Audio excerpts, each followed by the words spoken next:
Corona virus को हराने आ रहे हैं श्री राम, मंदिर बनाने आ रहे हैं श्री राम।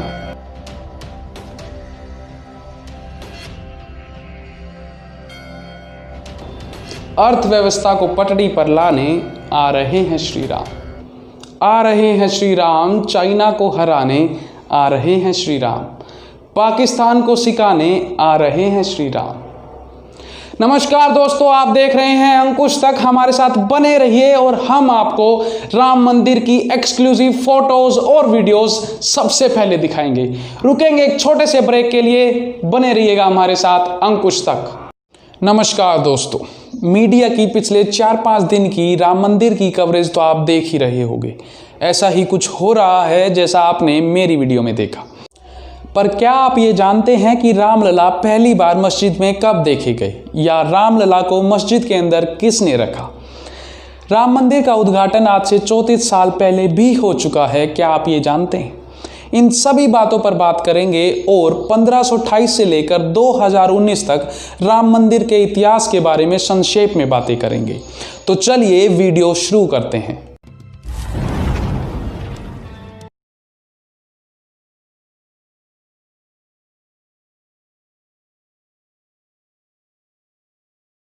सबसे पहले बात करते हैं ये विवाद कहां से शुरू हुआ। इस विवाद का संबंध है यूपी के अयोध्या जिले से।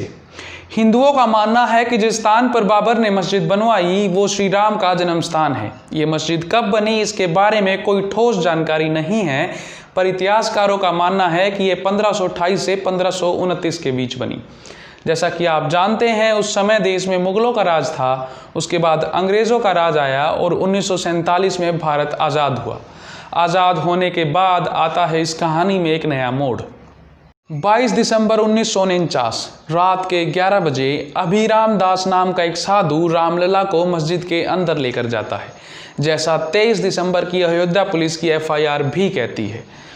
उसके बाद अगले ही दिन दोनों पक्षों की ओर से प्रदर्शन होते हैं, जिसके बाद मुस्लिम पक्ष की ओर से हाशिम अंसारी केस दायर कर देते हैं, जिसके बाद हिंदू पक्ष की ओर से निर्मोही अखाड़ा भी केस दायर कर देता है। फैजाबाद के मजिस्ट्रेट गुरुदत्त सिंह सुनवाई करते वक्त बाबरी मस्जिद पर ताला लगवा देते हैं। इसके बाद 1984 तक इस संदर्भ में कुछ खास चीजें नहीं हुई। 1984 में विश्व हिंदू परिषद ने बीजेपी नेता लाल कृष्ण आडवाणी के नेतृत्व में राम मंदिर के लिए मुहिम चालू की।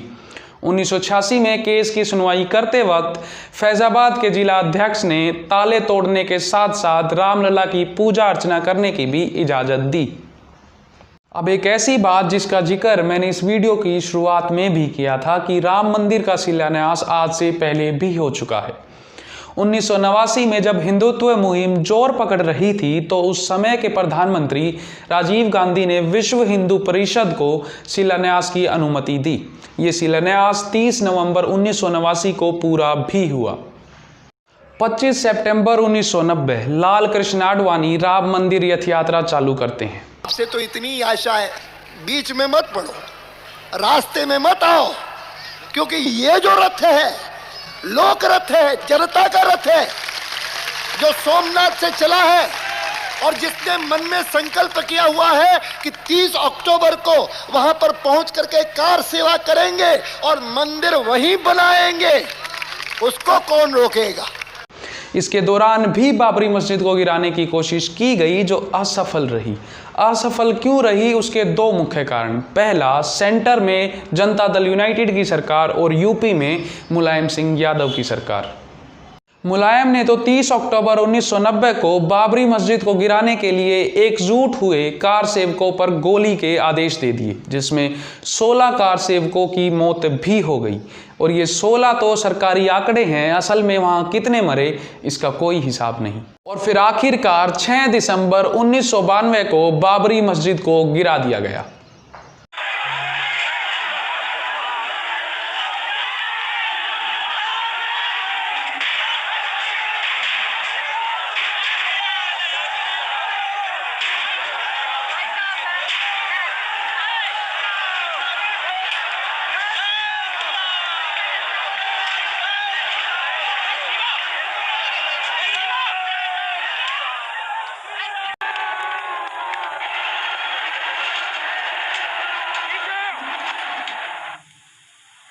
first dome collapsed at about 2 o'clock.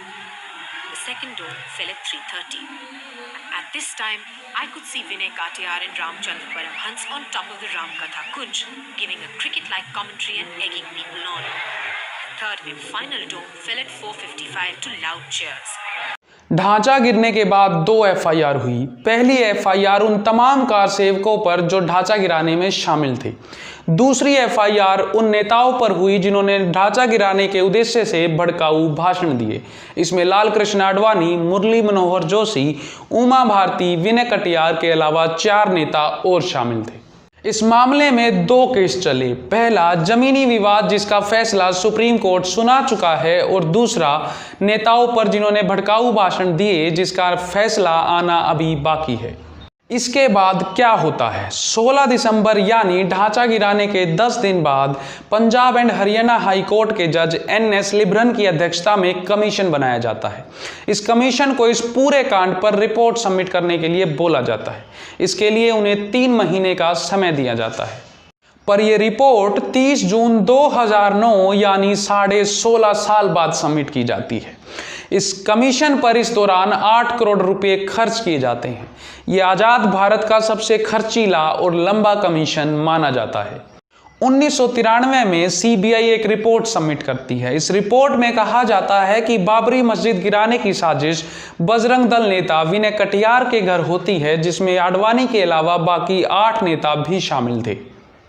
1996 में लखनऊ कोर्ट 8 नेताओं पर क्रिमिनल कॉन्स्पिरेसी के केसेस दर्ज कर देती है। 2001 में ये केसेस दोबारा हटा दिए जाते हैं। 2003 में रायबरेली कोर्ट का फैसला आता है जिसमें आडवाणी और बाकी 8 नेताओं को सबूत के अभाव में छोड़ दिया जाता है। पर कहानी यहाँ ख़त्म नहीं होती। जैसा बॉलीवुड मूवीज़ में होता है, कहानी यहाँ से शुरू होती है। 2005 में इलाहाबाद हाई कोर्ट इस मामले में संज्ञान लेते हुए दोबारा से सुनवाई शुरू करता है। 2009 में लिब्रन कमीशन अपनी 900 पेज की रिपोर्ट मनमोहन सरकार को सौंप देती है। इस रिपोर्ट में कहा जाता है कि मस्जिद का ढांचा गिराने में BJP, RSS, VHP और शिवसेनाओं के नेताओं की भागीदारी थी। 30 सितंबर 2010 को इलाहाबाद हाई कोर्ट एक बड़ा फैसला सुनाता है। इलाहाबाद हाई कोर्ट के अनुसार 2.77 एकड़ की विवादित जमीन को 3 हिस्सों में बांटा जाएगा। पहला 1/3 हिस्सा निर्मोही अखाड़ा को दिया जाएगा, तो दूसरा 1/3 हिस्सा हिंदू महासभा को दिया जाएगा। तीसरा 1/3 हिस्सा मुस्लिमों की पैरवी करने वाले सुन्नी वल्फ बोर्ड को दिया जाएगा। कुछ लोगों का कहना था कि ये फैसला एक पंचायती फैसले की तरह है जिसमें विवाद होने पर जमीन बराबर बांट दो। कुछ लोगों का मानना यह भी था कि ये फैसला तीनों पक्षों को संतुष्ट करने के लिहाज से दिया गया है। इस फैसले में आडवाणी और अन्य नेताओं पर लगे कॉन्स्पिरेसी के चार्जेस भी खत्म कर दिए। साथ के साथ कोर्ट ने कहा कि क्रिमिनल केस और जमीनी विवाद को अलग अलग सुना जाए।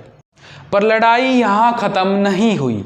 कोर्ट का ये फैसला तीनों पक्षों को नामंजूर था और तीनों पक्ष सुप्रीम कोर्ट पहुंच गए। साल भर की कानूनन अड़चनों के बाद CBI 2011 में सुप्रीम कोर्ट पहुंचती है।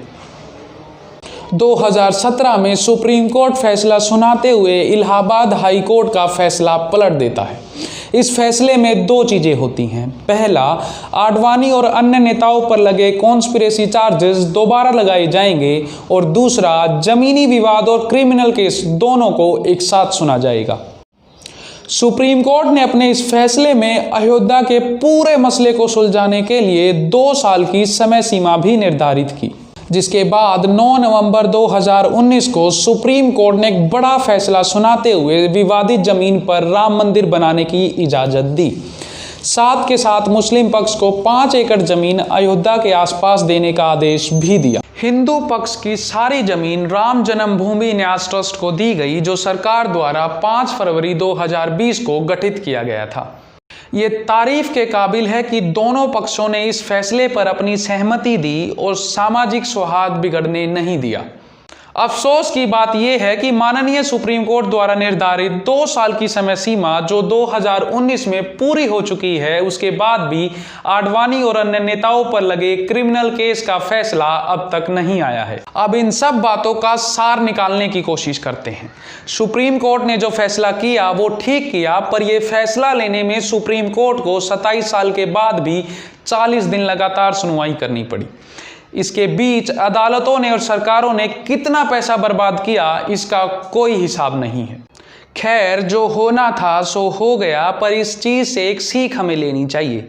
वो सीख है कि ज़मीनी विवाद का फैसला अगर आपसी भाईचारे से हो जाए तो उससे बेहतर कुछ नहीं है। अब हम आशा कर सकते हैं कि सरकारें और मीडिया और ज़रूरी मुद्दे जैसे शिक्षा, स्वास्थ्य, बेरोजगारी और अर्थव्यवस्था पर ध्यान देगी। अगर आपको हमारा ये प्रयास अच्छा लगा तो वीडियो को लाइक करें और चैनल को सब्सक्राइब करें। इस वीडियो को ज़्यादा से ज़्यादा शेयर भी करें। धन्यवाद। जय हिंद, जय भारत।